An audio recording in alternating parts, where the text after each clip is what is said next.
Alright, guys. Taking my microphone here. Hopefully it's working. Okay. Hi, everyone. Alright. How are you guys? As you can see, I'm in my husband's boat right now. Okay, so we're back. My microphone is working. Hi, guys. Today is Saturday here in California, and I ordered some Filipino goodies from yeah, guys, galing to sa America's largest Asian supermarket. Online Asian supermarket. At huwag na natin itong patagalin. I-open na agad natin kasama si Scruffy. Meron ako doon ng 26 items na in-order. At ang first one ay Oishi Pillow Ube Field Crackers. I think nasa $2 something ito, pero ilalagay ko yung price niya somewhere sa video na ito. Ito yung party size.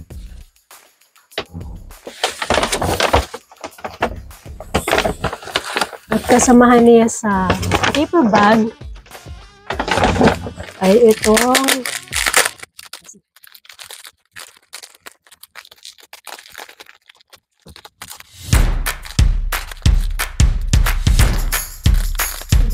wala pang kapisan dito.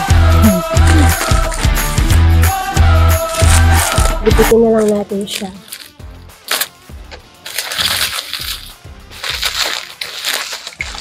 Okay, so ito yun guys, yung spicy chili crisp.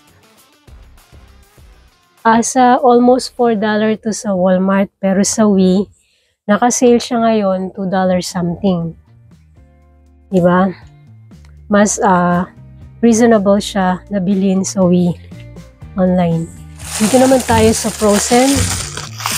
Maganda sila magbalot ng frozen nila guys. Talagang naka-sealed siya ng maayos. Kaso parang nabutas ko. Merong lamig na sumisingaw. Nabutas ko yung container. Pagka frozen, sa ganito nila nilalagay. Ito yung dried ice, kung palamig ng frozen product. Tapos, nag-order ako nitong vegan Ilocos longganisa para matry. Hindi ko pa na-try mag-order nito online. Meron siyang 8 pieces na laman sa loob. Ano to? Nasa $3 something.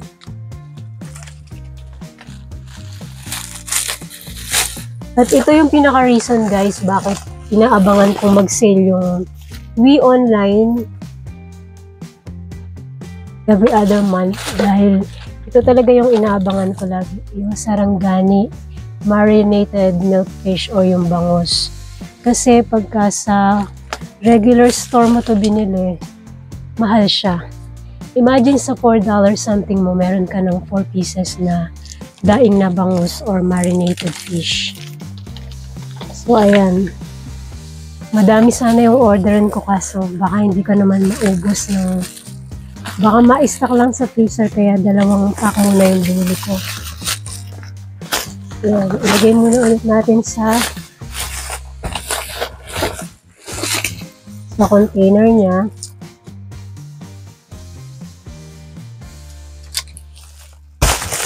Hayaan natin muna siya mag-frozen dahil nandito pa kami sa boat. Kailangan malamig siya. Although, meron naman kaming fridge dito sa boat. Kaso lang, mas mainam na nasa safe siya na lalagyanan. So, ayan. Meron na tayong 1, 2, 3, 5 items na unbox. Dito tayo sa isa. Ito yung box. Buksan natin siya gamit ang scissor.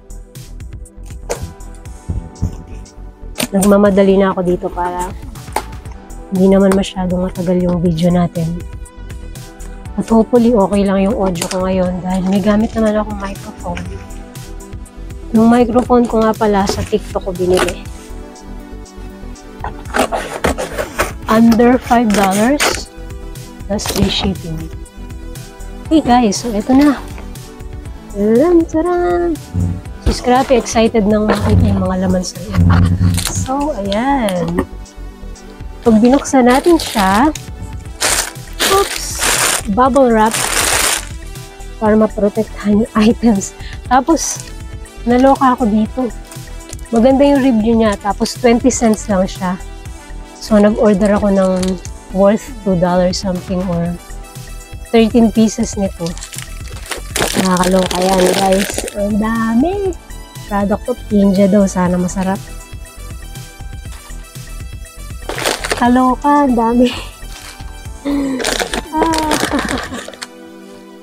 Sour, you want cookies? Here. Diyan natin ang isang asawa. Kasi ang dami talaga. 13 pieces. Ano to?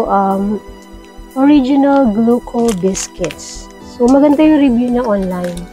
Kaya ako napatry. Tsaka 20 cents na naman isang piraso. At okay. So, gagawa ako ng palabok.